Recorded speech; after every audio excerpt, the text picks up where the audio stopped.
because science was on my side.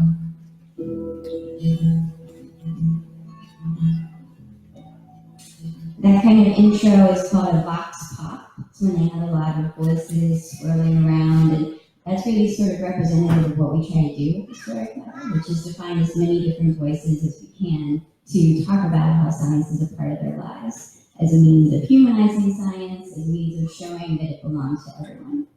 And we record all of these stories in live shows. We do about 70 of these every year. The folks get up on stage, just stand by themselves at a microphone and tell a 10-minute true personal story about science. And this is what Luke did for us a couple months ago out in Aspen, in a show we did in partnership with the Chan Zuckerberg Initiative. He stood up at this microphone and he told a story about Susanna's daughter.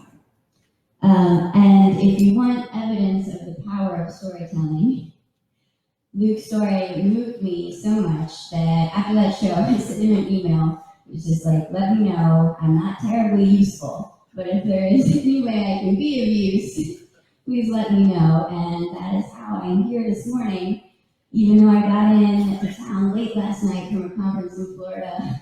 This is earlier than I normally get up on a Saturday, but I'm very jazzed to be here. I got my KIF1A.org bracelet and everything. And that is the power of storytelling right there.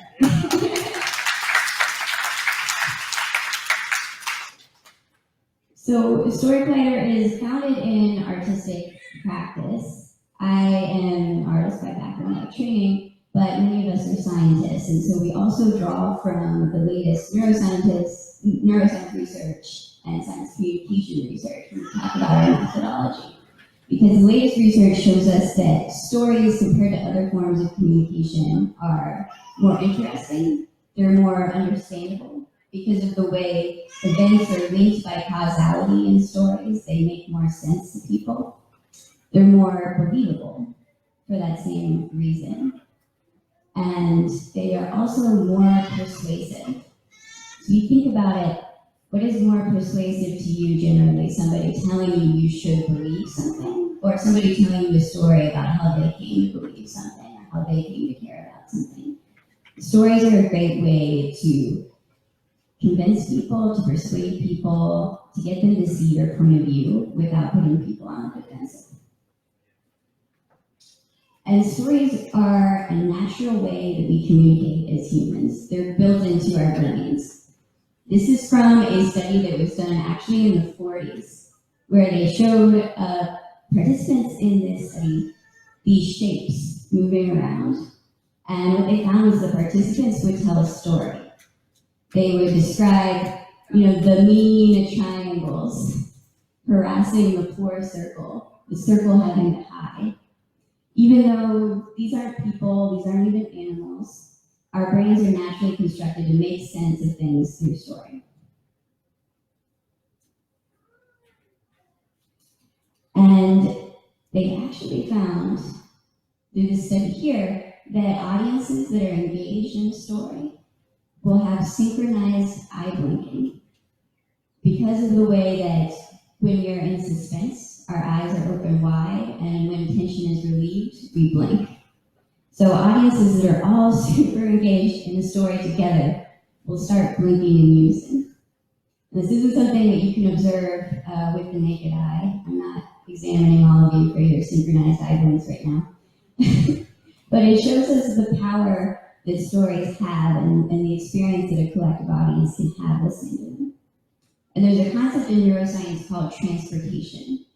When you are transported into a story, you feel as though you are living it. Have you ever had the experience of maybe you're sitting in a movie theater and time goes by without you even noticing, or you're reading a book and you don't even notice that somebody's calling your name because you're so immersed in the story?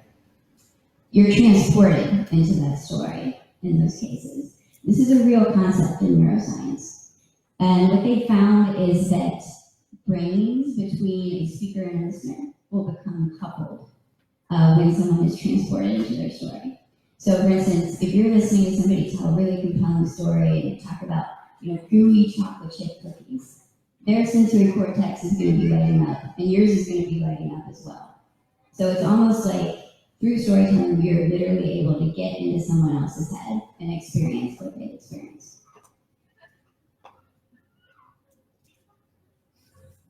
And normally when I give these talks, I'm talking to scientists, universities, conferences, and what they're really interested in is the fact that scientific papers that use more aspects of storytelling, narrativity factors, as they call them here, are more likely to be cited by other scientists.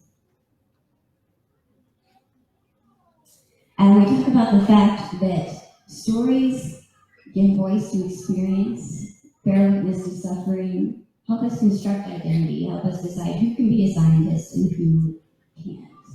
And they help to galvanize action. Because when you experience somebody's story along with them, it becomes part of you in a way that Luke's story became part of me. So this is me. I, in my early 20s, was diagnosed with a chronic illness. And it was something that became really isolating for me for a long time. I wasn't sure how to talk about it without making people feel uncomfortable or burdened or without kind of feeling like I was exposing something too private. And I didn't know anyone else who had this condition because it is sort of immutable. And so I became really isolated for years. And when I did attempt to talk to people about it at times, I would see their eyes glaze over at the medical details. I would see them kind of shift in discomfort. And that almost made it worse to attempt to be heard and still not to be heard. So I applied everything that I learned about storytelling, and I figured out a way to tell my story that motivated the audience to listen. And I got up on stage at the mall. Is anybody familiar with the mall? Storytelling competition here in New York and a bunch of other cities. And I told my story, and I won, which was very exciting to go from people's eyes glazing over to winning a storytelling competition talking about this. And ever since, every time I tell this story, there's always somebody in the audience who will come up to me afterwards and tell me that they have the same thing every single time. And they always tell me that I'm the first person they've ever met who also has it. And the feeling, even just the feeling of being on stage and telling my story, seeing people laugh along with me or gasp, seeing people tear up, it made me feel really powerfully heard in a way that I hadn't. So there is a whole field of narrative medicine that explains why stories are so powerful. I'm sure some of you are probably familiar with some of this. These ideas don't just come from me. But these stories, they help us connect and find community because feeling alone, feeling isolated, it contributes to suffering, it contributes to pain. And patients who are able to tell their stories to their doctors receive better care. They help us find meaning. The way that we interpret our pain matters. The way that we view it matters. And it can impact our suffering, it can impact the way that we function in our lives. And it can help us be understood. It's important for the medical community to understand our stories in order to make progress. And even just the act of being heard can have a profound effect on people. We read studies in which patients, after having the experience of being actively listened to in a support group, having a chance to tell their stories, report lower levels of pain afterwards. Of course, you have to tell your story in a way that motivates people to listen, right? You probably all had the experience of trying to tell your story to someone and not quite connecting, right? Because when you get so deep into an experience like this, sometimes it's hard to relate to people on the outside. So I have a few tips for you all today to get you started. The most important thing is to develop scenes in your story. You might recognize this guy up here. I'm going to play a scene from Luke's story that he shared with us in Aspen. This is, when I talk about Luke's story with other people, this is always the scene that I talk about. And afterwards, I'm wondering if some of you have some ideas as to why that might be. One day I was on top of the ladder, screwing a light bulb in our hallway, and Sally and the kids had just left, and the phone rang. And I just, for some reason, knew that this was this woman. It was that woman who was so good at walking into the room with a clipboard and getting a sign of consent. I just knew it was going to be her, and it was. And I said, "Hello," and she said, "Hello, Luke." And I said, "Hello, yes. How are you?" I was like, "That's how she was." Like, now I have to hear, but I did. And so she said, I said, "Oh, did you find anything out?" Like, what? It was just back from the text, and she said, we found what we think is happening with Susanna, what's causing all the problems and all the challenges. But we can't tell you yet. And I was thinking, what? I'm sorry, and I remember very specifically thinking, why am I apologizing? Like, I'm sorry, what? You can't tell me? I had this fleeting second where I was about to get this answer that we've been looking for months, but then you can't tell me yet? What are you talking about, baby? She said, well, you remember in the... So what is it, does anybody have any ideas, what is it about the scene that stands out? You're not allowed to answer. What was that? The shock of them knowing the answer, but not being able to tell you. Yeah, the expectations in that moment are kind of subverted. The light bulb, throwing in the light bulb. Yeah, the light bulb is a very big thing for me. I really like that Luke sets the scene. He gives us a visual before he really delves into things. When people have a visualization, a mental picture, it makes it easier for them to be transported into the story. Mental pictures are more likely to trigger emotional responses in audiences as well. So I also like that he gives the exact right level of detail. He doesn't, describe the tiles on the floor. He doesn't give a complete line-by-line description of the room that he's in, but he gives us just enough where we can flesh out the details on our own inside our heads. Anything else? The pauses in the story give the listener the opportunity to process and participate in the experience. Yeah, that was totally on purpose, right? But his delivery is really natural. It feels very in the moment. It feels like that is how your thought process would feel in that moment. You would have those pauses where you're trying to process, where you're trying to figure out what's happening. Anything else? There's suspense. You want to find out what the answer is. Yeah, exactly. This is a big moment of change in Luke's story, and you always want a moment of change to be in scene. You don't want to gloss over something like this. These are the moments that people really want to understand. And I think actually that's a great point that brings me to our next thing. It's important for your story to have an arc. What do we mean by an arc? An arc is a change in your story from the beginning to the end.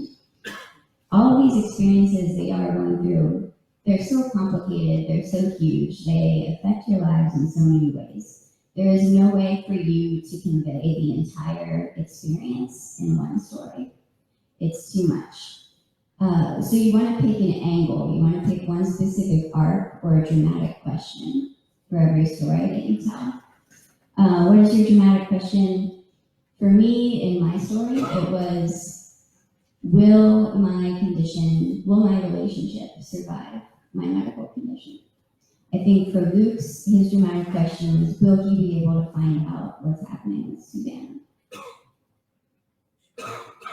These will help focus your story and give your audience a clear picture of what you want and what's at stake. And that creates tension. This is a picture of a story. One of our board members is a really accomplished storyteller named Steve Zimmer. He's a 30-plus time Moth Story Slam champion.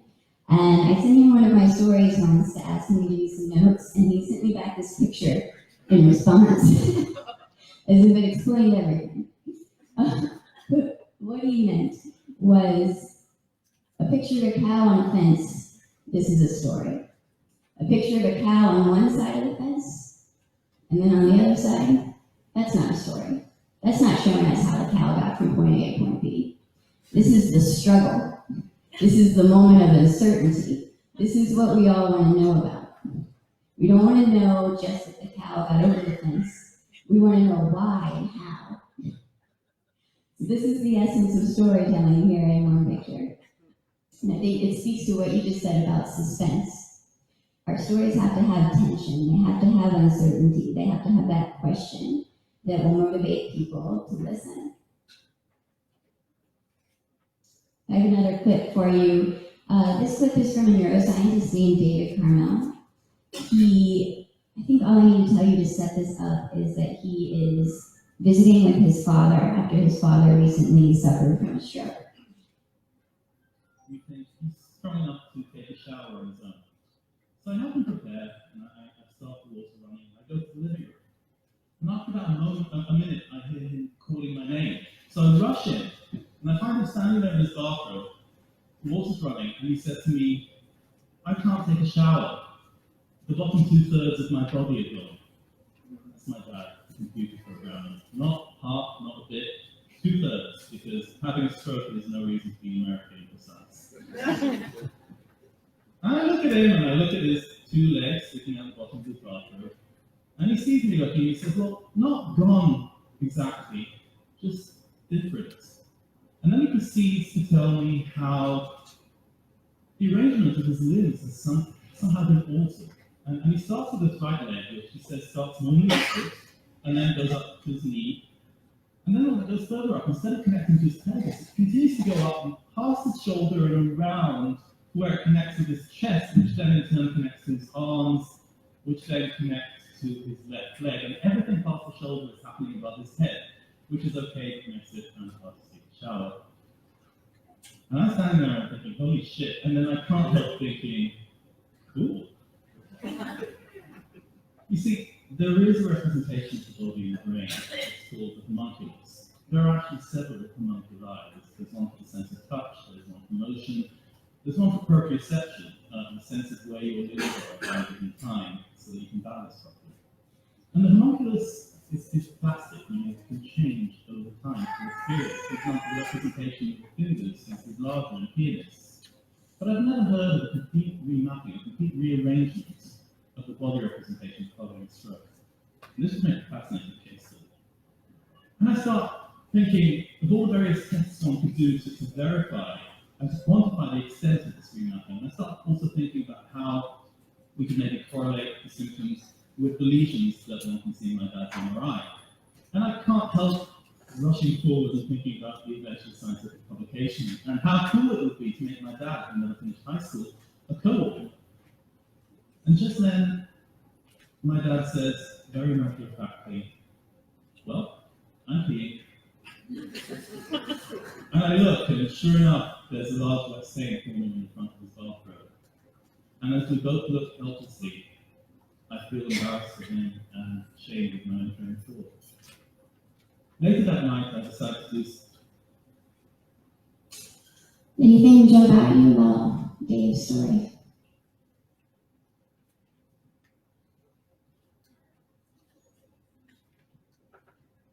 Adds levity to this situation that is so sincere.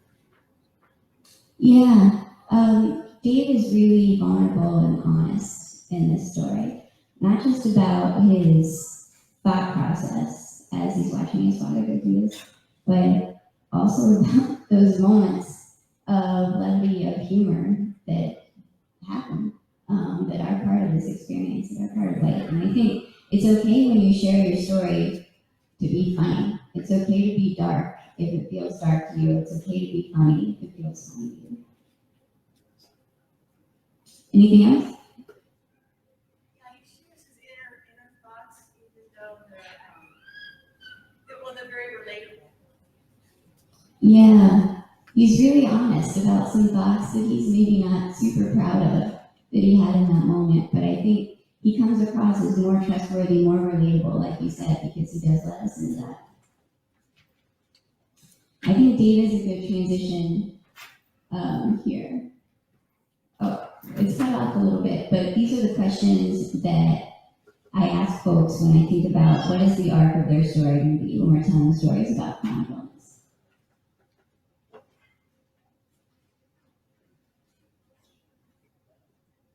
Trying to find what is that change, what is that traumatic question.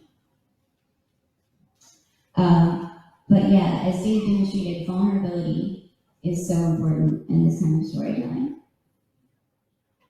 That means you want to let people in. How has this experience affected your dreams, your goals, what you were expecting? How has it affected your relationships or your everyday life? In my experience, telling stories as somebody with a chronic illness, people have a hard time relating to medical details. They have a hard time even relating to descriptions of pain because it's very foreign to them. It feels outside their experience. But these three things are inside everybody's experience, and everybody understands what those things are like. At Storyfighter, when scientists are telling stories, we always ask them to use just enough science for people to understand the plot of their story. And I think for chronic illness, these stories, it's important to use just enough medical science for people to understand the story that you're telling, and not necessarily any more, depending on your audience and what's relevant to them. So I think there is a tendency when we are telling stories as people in this world for people on the outside to think that's separate from my experience. It's something that happens to them. It's not something that happens to me. But when we tell stories about these three things, it forces them to realize that we have more similar experiences than they think, that they can imagine this happening to them. This is Tracy Dixon Salazar, who also told a story at the show that Luke told a story at in Aspen. And I'm going to play a super short clip from her. I think I need to set it up. During all this time, we became private prisoners in our own home on purpose because it was just easier, and we spent all our time trying to keep this kid safe, try to keep a young kid who's active and mobile and perfectly typical, who's having seizures all the time, not running around. If there was a brick fireplace within a 5-mile radius, her face would find it. This is a really short detail in Tracy's story, but I think it really drives home how this condition has changed her everyday life. The fact that her family has become prisoners in their own home. The fact that they always have to be watching their child in the event that something could happen like that. That is something that's really understandable to an outside audience. It's something that we can really easily imagine.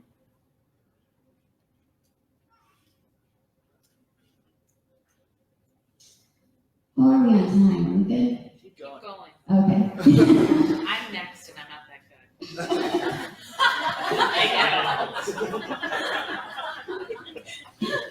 Well, this is my last clip. It's from a doctor named Erin Abakane, and he is telling a story about his experience connecting with a patient that he was caring for who was dying from complications from alcoholism.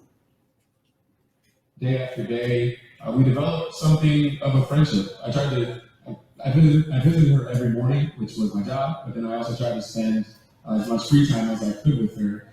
And she told me stories about her life, and she welcomed me in. And I remember one day I walked into the room and she's flipping through a catalog of dresses.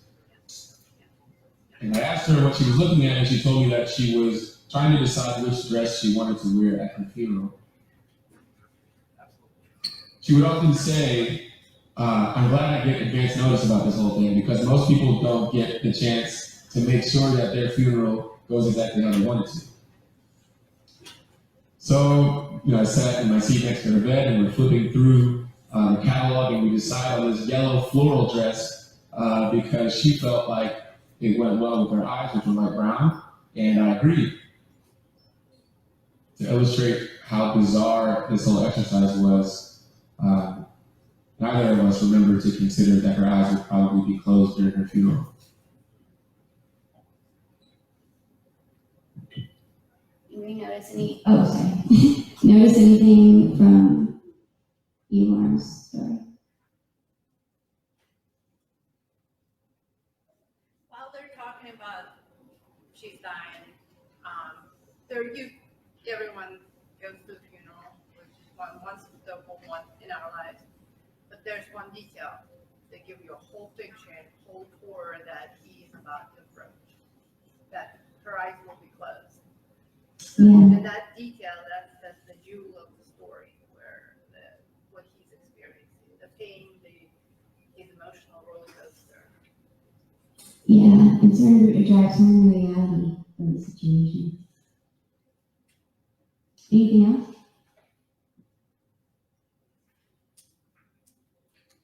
I think that he's, very, not matter of fact, that he's kind of relaying the story, but the details really do, once you kind of think back, they really show you how much this person cared about somebody that didn't necessarily know otherwise. And yeah, they had this shared experience together. Yeah, totally. And I like that he shows us this relationship through this specific moment and through this scene. It's, one thing to say, I'm a doctor who cares about my patients. I have meaningful moments with my patients.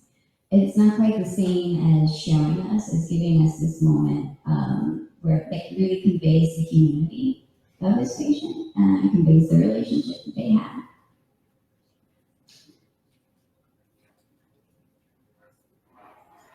Now, I think as all of you think about how you're going to tell your stories, there are obviously, it's easier said than done. There are a lot of pressures when you tell your story. We've done a lot of shows based around chronic illness and story pleasure, not just with Chance at the Bird Initiative, but with hospitals, nonprofits, pharmaceutical companies, and we often will see some clients that we work with want to pressure the storytellers to tell their stories a certain way. I was on a call with a storyteller once, along with a PR representative from a drug company that we were working with. And the storyteller was telling me about her experience with this rare cancer, rare blood cancer, and how it affected her dream, going to college, and what she wanted to accomplish in her life. And after she finished speaking, the PR person jumped in and said, "But you can put a positive spin on it, right?" And I said, "No, put a positive spin on yourself." No, I didn't say that. I said, "I don't know if that feels authentic to this person's experience." But when you're telling your story, I would suggest to tell it for yourself. Tell it in a way that feels true, that feels authentic to you. Don't feel pressured to make it fit into a specific formula. Don't feel pressured to be inspirational or a certain version of inspirational that you feel like other people want you to be. If your story is authentic, it's going to feel better for you to tell it. You're going to tell it better, and the audience is going to know when they hear it that it's authentic. Audiences understand this. They know when they're being fed something that is a prescribed arc, that is a formula, versus when they're hearing something that's real, when they're hearing these really human, authentic details. And complicated endings are okay. At the end of your story, all of your problems don't have to be solved. You don't have to tie it up in a neat little bow. That's not reality. That's not life. That's not how we really experience things. It's okay to end in a complicated place. The audience can handle it. And the audience will perceive it as more meaningful and more real than if you tried to tie everything up neatly. So, I hope you have a great experience today, thinking about your stories, how you're going to tell them, all the different aspects of that. And if you are in the New York area or Boston, St. Louis, Atlanta, Los Angeles, Dallas, Chicago, Milwaukee, Seattle. If you're in any of those cities, I hope that you will pitch us at Story Collider, tell your story on our stage. And we'd love to hear from all of you. I'll be sticking around for a little bit today in your cars, if you'd like a car. But your stories are so important, and I really appreciate you giving me a chance to be part of it today.